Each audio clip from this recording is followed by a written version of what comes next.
Hello बच्चों। तो देखिए, मैंने आपको इससे पहले पढ़ाया था वेक्टर लॉ ऑफ एडिशन, और वेक्टर लॉ ऑफ एडिशन में मैंने आपको ट्रायंगल लॉ, पैरेललोग्राम लॉ और पॉलीगन लॉ तीनों बता दिए थे, वन बाई करके तीनों वीडियोज में। अब देखेंगे हम वेक्टर लॉ ऑफ एडिशन पर क्वेश्चन, डिफरेंट टाइप के, जितने टाइप से मैं पॉसिबल हो सकता है क्वेश्चन, उतने टाइप से मैं आपको क्वेश्चन कराने की कोशिश करूँगा कि कितने क्वेश्चन बन सकते हैं वेक्टर लॉ ऑफ एडिशन पर। ओके, देखिए तो पहला क्वेश्चन है अपना क्वेश्चन नंबर फर्स्ट क्या कहता है? To forces of magnitude 3 newton and 4 Newton. दो फोर्स हैं जिनका मैग्नीट्यूड कितना है? 3 न्यूटन और 4 न्यूटन रेस्पेक्टिवली, क्रम से respectively are acting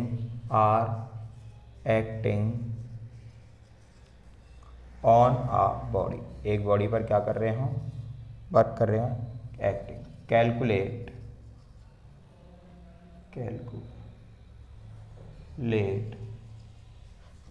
the resultant force if the angle between them is। देखिए, एंगल ए अगर दे रखा हो 0 डिग्री, बी अगर दे रखा हो 180 डिग्री और सी 90 डिग्री। डन। ये हमारा क्या हो गया? क्वेश्चन हो गया। क्या हो गया? क्वेश्चन। मैं कह रहा हूँ two forces of magnitude 3 newton and 4 newton respectively are acting on a body. Calculate the resultant force if the angle between them is 0 degree, 180 degree, 90 degree. देखिए, वीडियो पॉज करो और सॉल्यूशन करने की कोशिश करो।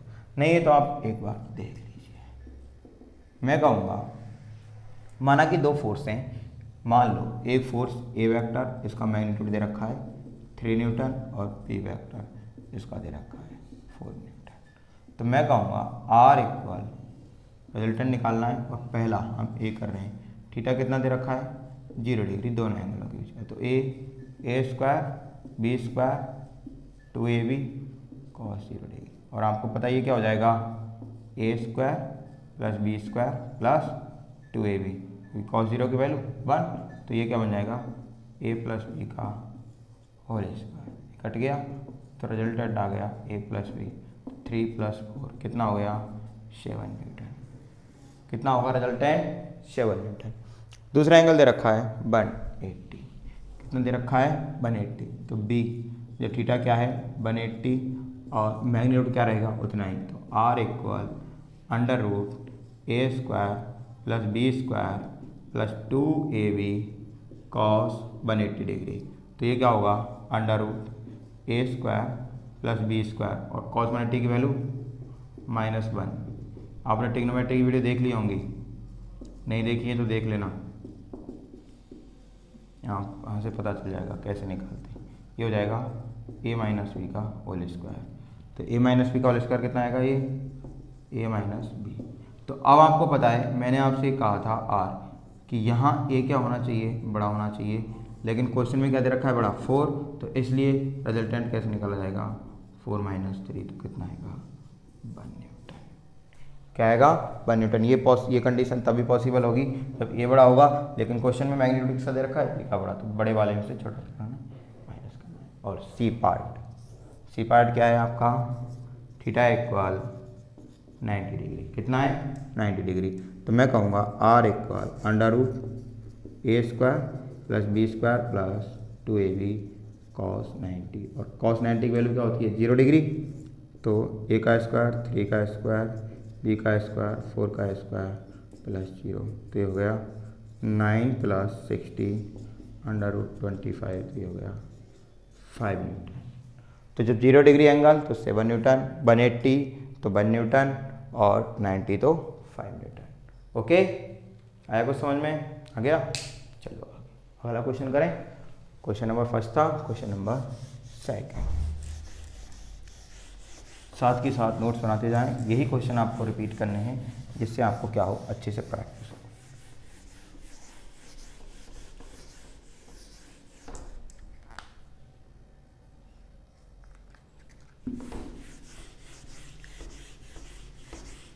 अगला क्वेश्चन आपको देखो वीडियो पॉज करके क्या करना है, उसको करने की कोशिश करनी है। क्या करनी है? उसको करने की कोशिश करनी है। तो अगला क्वेश्चन देखिए, अगला क्वेश्चन क्या कहेगा। अगला क्वेश्चन है अपना 2 vectors, question number 2 vectors having equal magnitude of 5 unit. 5 units का क्या रखते हैं? इक्वल मैग्नीट्यूड रखते हैं। दो वेक्टर हैं, 2 vectors having equal magnitude of 5 unit. मैं कहूँगा have an angle of 60 degree between them. उनके बीच कितना एंगल है? 60 डिग्री का एंगल है। तो मैं कहूँगा find the magnitude of their resultant vector and its angle from one of the vectors। Okay, देखो क्वेश्चन क्या है। क्वेश्चन कह रहा है 2 वेक्टर्स, ध्यान से देखो, 2 vectors having equal magnitude of 5 unit have an angle of 60 degree between, find the magnitude of their resultant. तो सबसे पहले तो क्या है, सॉल्यूशन में देखेंगे, वीडियो पॉज करके आप ट्राई करना। आर फाइंड आउट करना है इसको, एंड फिर इसने कहा है find the magnitude of their resultant and it's angle from one vector, मतलब कि अल्फा की वैल्यू फाइंड आउट करनी है। देखो कैसे, जैसे मैं कहूँ, माना कि ये 2 वेक्टर है, ओके, दोनों ने इक्वल मैग्नीट्यूड रखा है, इसलिए मैंने तो एक जैसे बना ली, ठीक है, एक जैसे पहले को। अब आपको पता है इनका रिजल्टेंट इस तरीके से होगा, इनके बीच एंगल कितना है? 60 डिग्री। और ये माना कि अगर ए वेक्टर है तो इसका भी 5 यूनिट मैग्नीट्यूड है, और ये बी वेक्टर तो इसका भी 5 यूनिट है। दोनों कितने? 5, और ये है रिजल्टेंट। तो मैं कहूँगा किसी एक के साथ क्या करना है? एंगल फाइंड आउट करना है, अल्फा की वैल्यू फाइंड आउट करनी है, ठीक है, इस तरीके से। तो हम कहेंगे are √a² b² 2ab cos 60 degree. तो ए की वैल्यू 5 का स्क्वायर, बी की वैल्यू 5 का स्क्वायर प्लस 2 × 5 × और cos 60 की वैल्यू हाफ। cos 60 की वैल्यू कितनी होती है? हाफ। तो देखो कितना आ जाएगा, हाफ से आप गया, ये कितना हो गया? 25 तो कितना हो गया? 75। तो बाहर लूँगा तो इसको कैसे लिख सकता हूँ? 25 × 3 तो 5√3 यूनिट्स, इतना आ जाएगा। डन। तो ये तो हो गया इनका क्या? रिजल्टेंट। अब निकालना है tan अल्फ़ा, और tan अल्फ़ा ए के साथ निकालना है तो बी के साथ थीटा आएंगे, b sin theta upon a plus b cos theta. तो tan अल्फ़ा देखिए, b कितना है? 5, थीटा कितना है? 60, a 5 दोनों 5 है, और cos 60 डिग्री। तो 5 × √3/2, क्योंकि sin 60 की वैल्यू √3/2, और 5 + 5/5 × 1/2। ओके, यहाँ तो कोई दिक्कत नहीं। अब देखिए मैं इसको सॉल्व करता हूँ, तो मैं सॉल्व करके क्या लिखूँगा? मैं लिख रहा हूँ, ये हो जाएगा 5√3/2, और ये कितना हो जाएगा आप बताइए? 5/2, एलसीएम ले लेंगे 2, तो हो जाएगा 10 + 5, तो 2 से 2 गया, और ये हो जाएगा 5√3, और हो जाएगा 15, तो ये कट जाएगा इससे 3, और अब मैं कहूँगा √3/3, इससे इसको काटूंगा तो 1/√3 आएगा कि नहीं आएगा? 1/√3 आएगा। देखो दिख रहा है क्या? हाँ, ये 1/√3 है, इसको यहाँ लिखो 1/√3। √3 और इसका थोड़ा सा सॉल्यूशन कर रहा हूँ इधर। तो देखो तो वहाँ आ गया tan अल्फ़ा क्या आ गया 1/√3 और आपको पता है √3 किसकी वैल्यू होती है tan में tan 30 डिग्री की। तो अल्फ़ा कितना हो जाएगा 30 डिग्री हो गया। ये आपका क्या था इस क्वेश्चन का सॉल्यूशन, सिंपल था। पहले क्या लगाया रिजल्टेंट का फॉर्मूला, फिर किसका लगाया अल्फ़ा का। ओके नेक्स्ट अगले क्वेश्चन की ओर चलते हैं। आप खुद से भी ट्राई करने की कोशिश करें। क्वेश्चन नंबर 3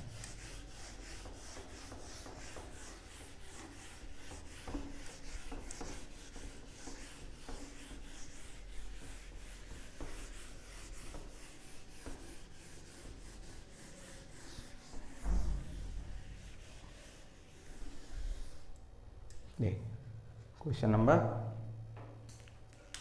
3 क्वेश्चन नंबर 3 ये भी अच्छा क्वेश्चन है। देखो करने की कोशिश करना, लिख रहा हूँ क्वेश्चन। मैं कहूँगा vector A and B make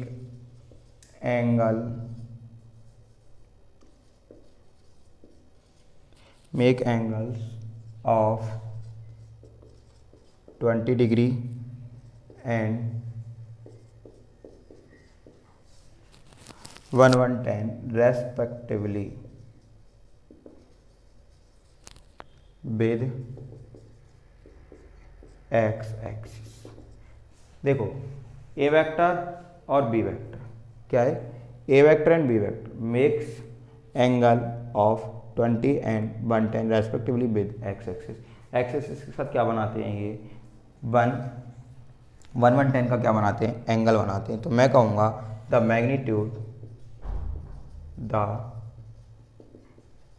magnitude of these vectors are 5 meter and 12 meter respectively। okay तो find their resultant vector। Okay तो क्या करना है, उनका रिजल्टेंट वेक्टर क्या करना है फाइंड करना है। तो देखो क्वेश्चन आप समझ गए होंगे, नहीं समझे तो कोई दिक्कत नहीं, मैं समझाने की कोशिश करता हूँ आपको। ये कह रहा है ए वेक्टर और B vector make angles of 20 degree and 110 respectively with x axis. किसके साथ बना रहे हैं एक्स एक्सिस के साथ बना रहे हैं। तो द मैग्नेट सबसे पहले तो ये देखो कि एक्स एक्सिस के साथ, तो मैं कहूँगा हो गया अपना कोऑर्डिनेट प्लेन। कोई दिक्कत यहाँ तो कोई दिक्कत नहीं है।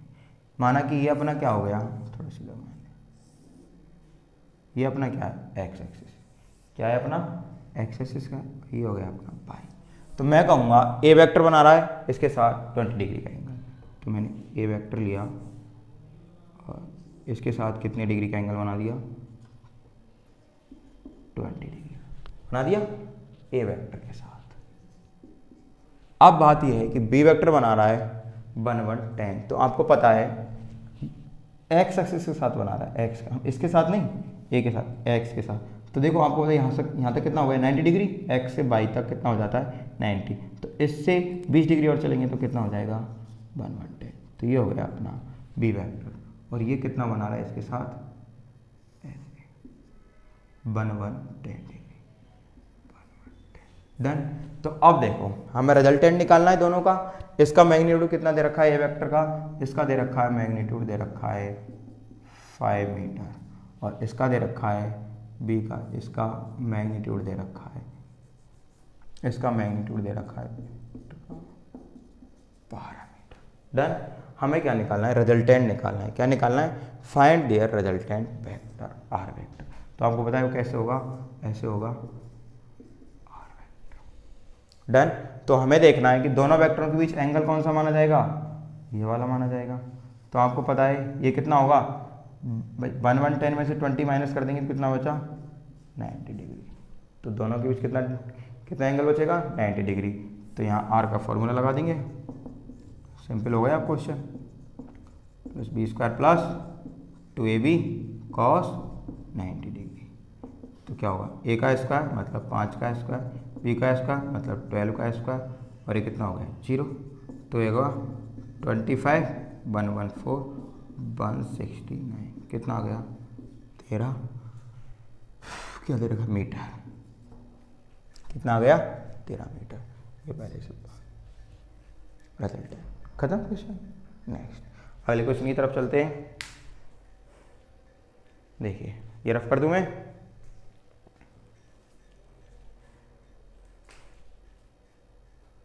छाप लीजिए जल्दी से।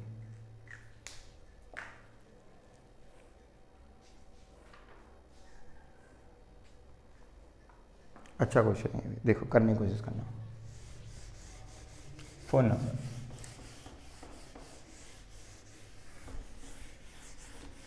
साथ के साथ क्वेश्चनों को नोट करते जाएं। पहले वीडियो पॉज करें, फिर क्वेश्चन से जूझें, उसके बाद आगे बढ़ें, क्योंकि जूझने के बाद जब आपको पता लगेगा कि आपने कहाँ गलतियाँ की थी, तब आपको सीखने को मिलेगा। क्या मिलेगा, सीखने को मिलेगा। अगर आप डायरेक्ट यहाँ से सॉल्यूशन देखेंगे तो आपको थोड़ा सीखने को कम मिलेगा। द मैग्नीट्यूड, अगला question, the magnitude of pairs of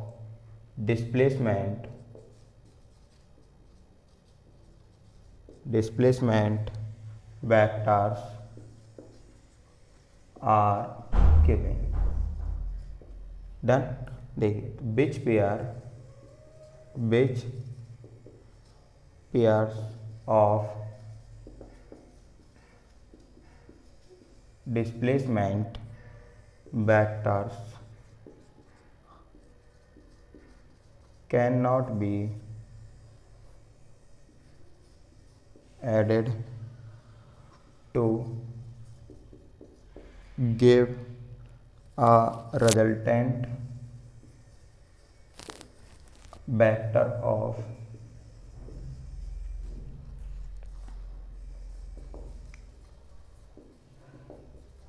magnitude equal 13 centimetre. तो पहला पेयर दे रखा है हमारा 4 सेंटीमीटर और 60 सेंटीमीटर। दूसरा पेयर दे रखा है 20 सेंटीमीटर और 7 सेंटीमीटर। और तीसरा पेयर दे रखा है 1 सेंटीमीटर और 150 सेंटीमीटर। और अगला पेयर दे रखा है 6 सेंटीमीटर और 8 सेंटीमीटर। तो देखिए क्वेश्चन आपके थोड़ा ऐसा लगा होगा अटपटा सा। देखिए मैं बताता हूँ आपको। The magnitude of pairs of displacement vector are given. देखो ये हैं, माना कि ऐसे दो वेक्टर, 4 ऑप्शन दे रखे हैं, 4 centimetre, 16 centimetre, 20 centimetre, 7 centimetre, 1 centimetre, 15 centimetre, 6 centimetre, 8 centimetre. अब वो कह रहा है कि विच पेयर्स ऑफ डिस्प्लेसमेंट वेक्टर, ये जो 4 पेयर हैं इनको अगर ऐड किया जाए, क्या किया जाए, ऐड किया जाए, तो ऐसा कौन सा पेयर होगा, ऐसा कौन सा पेयर होगा इन चारों में से जिसका रिजल्टेंट कभी भी 13 सेंटीमीटर नहीं हो सकता। कह रहा है ना, which pairs of displacement vector can not be added to give a resultant vector of magnitude 13 centimetre. कभी भी क्या नहीं दे सकता, 13 सेंटीमीटर नहीं दे सकता। कितने भी डिग्री एंगल पर, 0 डिग्री से 180 डिग्री पर आप किसी भी जोड़ोगे, इनमें से एक पेयर ऐसा होगा जो कभी भी क्या नहीं देगा, 13 सेंटीमीटर आंसर नहीं देगा। अब बात यह है सॉल्व कैसे किया जाएगा। तो देखिए सॉल्यूशन, तो मैं कहूँगा सॉल्यूशन में सिर्फ एक ही कॉन्सेप्ट लगेगा। आपको पता है जो रिजल्टेंट होता है, जो रिजल्टेंट होता है वो आपको पता है 2 चीज़ों के बीच वेरी करता है। कितनी चीज़ों के बीच, 2। कि रिजल्टेंट बड़ा होगा हमेशा मिनिमम से और मैक्सिमम से, इन 2 के बीच वेरी करता है कि नहीं। तो आर जो वेरी करेगा वो a माइनस बी और a प्लस बी, इनके बीच वेरी करेगा। और आपको पता है यहाँ a की वैल्यू क्या होनी चाहिए, बड़ी होनी चाहिए b से। डन। अगर a की बड़ी नहीं है तो b की बड़ी होगी, तब आप क्या कर लेंगे, b। ओके। अब देखो पहला, तो देखो a की छोटी है, b की बड़ी है, तो मतलब b में से माइनस कर, बड़े में से छोटा माइनस होगा। यहाँ पहले लार्ज नंबर आएगा फिर स्मॉल नंबर, सीधी सी बात है। पहले क्या आएगा, लार्ज और फिर आएगा स्मॉल माइनस, और ये होगा।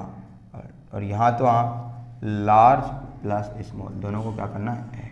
तो देखो अब देखते हैं 16 में से भाई पहला ऑप्शन क्या दे रखा है 4 सेंटीमीटर और 16 सेंटीमीटर, तो लार्ज 16 स्मॉल, तो 12 सेंटीमीटर, इससे बड़ा या इसके बराबर, और लार्ज प्लस स्मॉल कितना हो गया बोलो 20। तो इसमें तो 13 आ रहा है क्योंकि 12 से बड़ा और उसके बराबर 13 है, तो ये तो देगा। फिर बी ऑप्शन को देखते हैं 20 और 70, 20 सेंटीमीटर और 70 सेंटीमीटर, तो बड़े में से छोटा 13 सेंटीमीटर इसके बराबर या बड़ा, और दोनों को ऐड कर दें तो ये भी दे रहा है क्योंकि 13 खुद ही आ रहा है। अब सी को देखते हैं, सी क्या करा है 1 सेंटीमीटर और 15 सेंटीमीटर, तो वही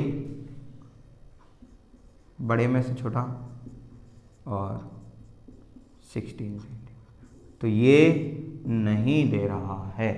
क्यों? क्योंकि हमेशा जो इसका रिजल्टेंट होगा वो 14 से बड़ा होगा, 14 से या उसके बराबर हो सकता है, उससे कम कभी नहीं होगा, और 16 से छोटा होगा या उसके बराबर होगा, तो इसमें कभी भी 13 नहीं आएगा। तो अपना ऑप्शन कौन सा रहा, एक तो थर्ड ये वाला। अब देखते हैं डी को और चेक कर लेते हैं, जरूरी नहीं है कि एक ही ऑप्शन हो, एक से ज़्यादा भी आ जाते हैं कभी कभी क्वेश्चन, हमें सारे चेक करने चाहिए। 80 सेंटीमीटर, तो वही बड़े से छोटा 2 सेंटीमीटर और आर, तो ये भी दे सकता है क्योंकि 14 से छोटा है 14 से, तो 13 आराम से आ सकता है। तो अपना आंसर कौन सा होगा 1 सेंटीमीटर। देखो मैंने कहा था ना उस कॉन्सेप्ट पर क्वेश्चन आया कि नहीं आया लास्ट में जो कराया था, आर मैक्सिमम और आर, ठीक है। तो ये था सिंपल सा क्वेश्चन। आगे चलें, अगला क्वेश्चन, कितने क्वेश्चन हो गए 4। अब देखेंगे 5th नंबर का क्वेश्चन, मैं रब कर दूँ ये,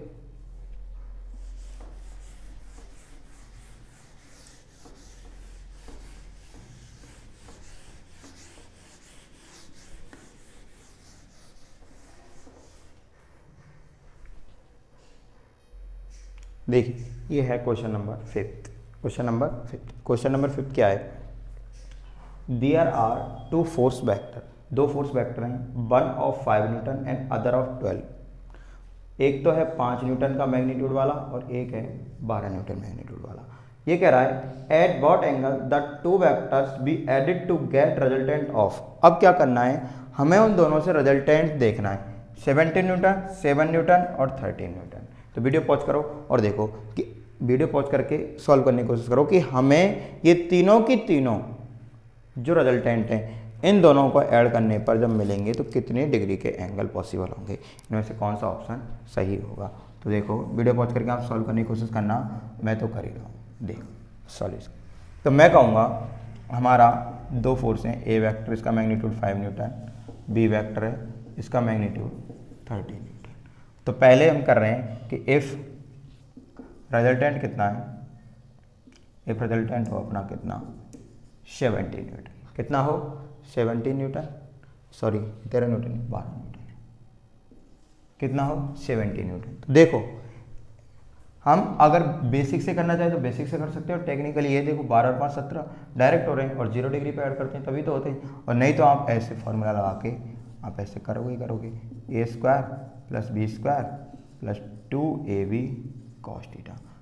तो आर कितना है 17, और अगर इसका लगाना है इधर स्क्वायर तो अंडर रूट इधर से हटेगा कि नहीं हटेगा, ये हट जाएगा, और ए का स्क्वायर 5 का स्क्वायर, बी का स्क्वायर 12 का स्क्वायर, 2 इंटू ए कितना है 5, बी कितना है 12, और थीटा हमें क्या करना है क्या। तो देखो ये कितना हो गया, नहीं होगा, और ये कितना हो गया प्लस, और ये 120 cos थीटा, तो -16 इधर ले आएंगे इसको, और 120 cos थीटा, तो कितने बचे 0 2 1 120 cos थीटा। तो cos थीटा इक्वल क्या लिख सकता हूँ 120/120, इससे काटेंगे 1, तो आपको पता है cos थीटा में 1 किसकी वैल्यू होती है cos 0 डिग्री की, तो थीटा आ गया 0 डिग्री। तो इस वाले केस में तो थीटा कितना होगा 0 डिग्री, कितना होगा 0 डिग्री। डन। अब निकालेंगे कि इफ़ अगर केस क्या हो, रिजल्टेंट क्या हो 17 न्यूटन, तो ये मैं रफ कर रहा हूँ, थोड़ी सी इंक डाल देता हूँ।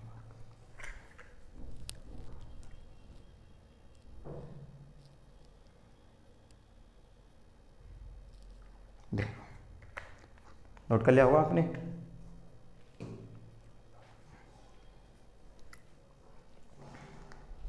अब अगला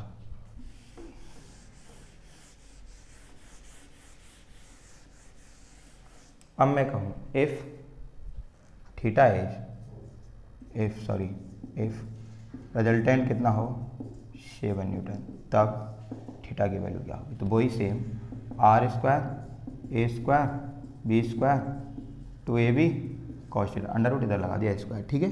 तो 7 का स्क्वायर 5 का स्क्वायर प्लस 12 का square 2 into 5 into 12 cos theta. तो 49 और ये 25 144 120 कॉस 60, तो 49 169 120 कॉस, तो 1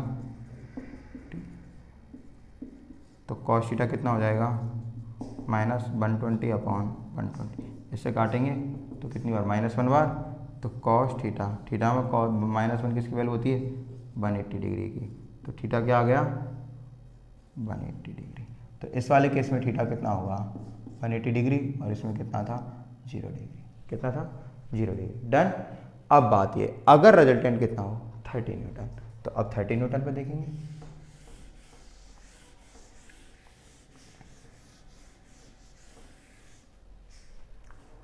इफ रिजल्टेंट कितना हो 30 न्यूटन, तो थीटा क्या होगा, तो थीटा कितना होगा, तो वही आर स्क्वायर ए square B square 2ab cos theta, तो वही 17 का स्क्वायर डायरेक्ट कितना 13 का 169, इसका 525 144 2 इंटू 5 इंटू 12 कॉस थीटा, तो 169 माइनस 169 और ये कितना हो गया 120 कॉस थीटा, तो ये हो गया 0 120 कॉस थीटा। 120 0 के इक्वल हो नहीं सकता, कॉस थीटा हो सकता है, तो कॉस थीटा इक्वल 0 और कॉस थीटा किसकी वैल्यू होती है 90 डिग्री, तो थीटा इक्वल 90 डिग्री हो गया। तो थीटा कितना होगा इस केस में 90 डिग्री, कितना होगा 90 डिग्री। ओके, ये रब कर दूँ। तो देखो हमारा आंसर क्या आएगा, तो हम देखेंगे पहले केस में कितना आ रहा है 0 डिग्री, दूसरे केस में 180 डिग्री और तीसरे केस में 90 डिग्री। तो ऑप्शन मैच करते हैं 0 180 90, पहला वाला मिल गया, पहला वाला क्या हो गया मैच हो गया। ओके, छाप लिया। नेक्स्ट अगला क्वेश्चन। हाँ तो देखिए ये है अपना 6 नंबर का क्वेश्चन। कौन से नंबर का क्वेश्चन 6, इससे पहले 5 था। तो 6 क्वेश्चन क्या कह रहा है, ये कह रहा है the sum of the magnitude of 2 forces acting at a point.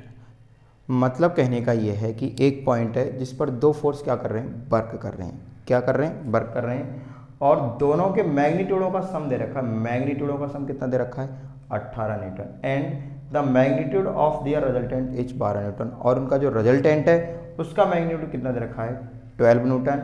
तो if the resultant is at 90 degree with the force of smaller magnitude. अब ये कह रहा है कि अगर छोटे मैग्नीट्यूड वाले फोर्स के साथ जो रिजल्टेंट है वो कितने डिग्री का एंगल बना रहा है 90 डिग्री का एंगल बना रहा है। तो what are the magnitude of forces, तो उनके वो दोनों फोर्स हैं उनका मैग्नीट्यूड क्या होगा 12 Newton 5 Newton 14 Newton 4 Newton 5 13 10 8। Okay, इनमें से कौन सा ऑप्शन सही होगा। तो वीडियो पॉज करके एक बार करने की कोशिश करो, नहीं हो रहा तो कोई दिक्कत नहीं, देखिए आसान और इजी वे में सॉल्यूशन। तो मैं कह रहा हूँ कि 2 फोर्स हैं, ये हो गया माना कि स्मॉलर है, कौन सा फोर्स स्मॉलर। तो इसके साथ सबसे पहले देखते हैं कि रिजल्टेंट कितने डिग्री का एंगल बना रहा है 90 डिग्री का एंगल, ये बना दिया रिजल्टेंट ने, और ये हो गया अपना ए वेक्टर जो कि क्या है स्मॉलर है, स्मॉलर फोर्स या स्मॉल फोर्स छोटा वाला है, ठीक है। इसके साथ कितने डिग्री का 90 डिग्री, तो बी वेक्टर किधर होगा ऑब्वियसली बात है इधर ही होगा। डन। अब बात यह है कि ये एक तरीके से 90 जो है ये क्या हो गया, अल्फ़ा की वैल्यू हुई कि नहीं हुई, और जबकि थीटा की तो ये मानी जाएगी, थीटा तो एंगल ये माना जाएगा, ये किसकी वैल्यू हो गई, अल्फ़ा की वैल्यू हुई कि नहीं हुई, हुई सर, हुई ना। तो अब बात यह है कि मैं कहूँगा हमें क्या दे रखा है, A vector plus B vector, दोनों का मैग्नीट्यूड कितना दे रखा है, 80 न्यूटन। बोल सकता हूँ ए प्लस बी कितना दे रखा है, 80 न्यूटन, और आर वेक्टर जो है उसका रिजल्टेंट कितना दे रखा है, 12 ये रहा 12 न्यूटन, और दोनों force sum of the magnitude of two forces, तो दोनों फोर्सों के मैग्नीट्यूडों का सम कितना है 18 and the magnitude of their resultant is 12 Newton, उनके रिजल्टेंट का मैग्नीट्यूड कितना है 12 न्यूटन है, और if the resultant is 19 degree, तो 90 डिग्री पे है, ये रहा the force of smaller magnitude, ये हमने स्मॉल फोर्स माना है इसके साथ, ठीक है। अब देखते हैं, तो सबसे पहले हम क्या लगाएंगे, रिजल्टेंट का फॉर्मूला आर स्क्वायर ए square B square plus 2ab cos theta, और मैं कहूँगा आर की वैल्यू 12 का स्क्वायर मतलब 12 का स्क्वायर, और मैं अभी ए और बी की कोई भी वैल्यू क्या नहीं कर रहा, नहीं कर रहा। और अब हम लगाएंगे एक फॉर्मूला और, किसका, tan अल्फ़ा का। तो tan अल्फ़ा का क्या होता है, ए के साथ बना रहा है तो थीटा किसके साथ आएगा, बी के साथ, B sine theta upon A plus B cos theta, और अल्फ़ा की वैल्यू कितनी दे रखी है 90, तो जाएगा tan 90 B sine theta upon A plus B cos theta, और ये 1/0, इसको 1/0 लिख सकता हूँ, ये 1/0 लिख सकता हूँ, नहीं इतनी होती है। अब आपको पता है मैं ये कह सकता हूँ कि ये 0 कब आया होगा, तब नीचे वाली टर्म्स 0 होगी, तभी तो आया होगा ये 0। भाई 1/0 मैं ऐसे भी कह सकता हूँ ना, tan 90 को अगर मैं लिखना चाहूँ तो ऐसे लिखने में क्या प्रॉब्लम है, cos 90 बताओ, तो sin 90 की वैल्यू 1, cos 90 की 0, तभी भी यही आ रहा है। और tan 90 जब आप देखते हो टेबल में, जिसको आप अनडिफाइंड लिखते हो, इन्फिनिटी नहीं होती वो, अनडिफाइंड वैल्यू होती है, तो इसको आप ऐसे ही लिखते हो बना। तो ये 0 कब होगा, तभी नीचे वाली टर्म्स क्या होगी, 0। तो मैं यहाँ से बोल सकता हूँ ए प्लस बी कॉस थीटा किसके इक्वल हुई, 0 के इक्वल, तो यहाँ से बी कॉस थीटा किसके इक्वल हो गया, -a के, बाकी नहीं हुआ, हो गया। तो मैं कहूँगा बी कॉस थीटा की जगह क्या कर सकता हूँ, ये वाली वैल्यू पुट कर दूँ, बी कॉस थीटा, तो ये हो जाएगा 12 का स्क्वायर कितना होगा 144, और ये होगा ए का स्क्वायर प्लस बी का square plus B cos theta की जगह 2a - a, तो ये क्या हो गया ए स्क्वायर प्लस बी स्क्वायर, तो ये हो गया -2a स्क्वायर, तो 144 ये आ गया बी स्क्वायर माइनस ए स्क्वायर, आया कि नहीं आया। और ये क्या लग जाएगी, ये हो जाएगा बी माइनस मतलब ए माइनस बी का होल स्क्वायर, ए माइनस बी ए प्लस बी, तो ये क्या हो जाएगा बी माइनस ए और बी प्लस ए, और इसकी वैल्यू क्या है 18, तो मैं कहूँगा चूँकि b प्लस ए किसके इक्वल 18, तो यहाँ जब 18 रखूँगा तो 144 b माइनस ए इंटू 18, तो 18 से जब काटूँगा तो कितनी बार कटेगा 8, तो b माइनस ए क्या आ जाएगा 8, आएगा कि नहीं आएगा यहाँ से, तो b माइनस ए क्या आ गया 8, और b प्लस ए क्या है 18, b प्लस ए क्या है 18, दो इक्वेशन बन गई, दोनों को ऐड करूँगा तो a से a, तो 2b किसके इक्वल हो गया 26, तो 2 से काटूंगा 13, तो b की वैल्यू कितनी आ गई 13 न्यूटन, b की कितनी आ गई, ये दिख रहा है नीचे लिख दो, ये तो आ गया था समझ में, तो b की वैल्यू कितनी आ गई यहाँ से 13 न्यूटन, तो b की कितनी हो गई 13 न्यूटन, और अब a की निकालनी है, तो अब क्या करो इसमें वैल्यू रख दो, इसमें रख दो, तो यहाँ से a की वैल्यू आप आराम से निकाल सकते हो, कैसे a प्लस 13 इक्वल 18, इसमें रखेंगे तो a कितना आ जाएगा 5 न्यूटन, कितना आ जाएगा 5 न्यूटन। तो सबसे पहले देखो 5 और 30, ऑप्शन सी हो गया टिक, सिंपल क्वेश्चन था बिल्कुल, अच्छा क्वेश्चन था, अच्छे कॉन्सेप्ट था, ओके। और इससे आगे कराते हैं और क्वेश्चन, अभी और भी क्वेश्चन कराएंगे और वो कराते हैं नेक्स्ट वीडियो में। ओके ठीक है, देखते रहें।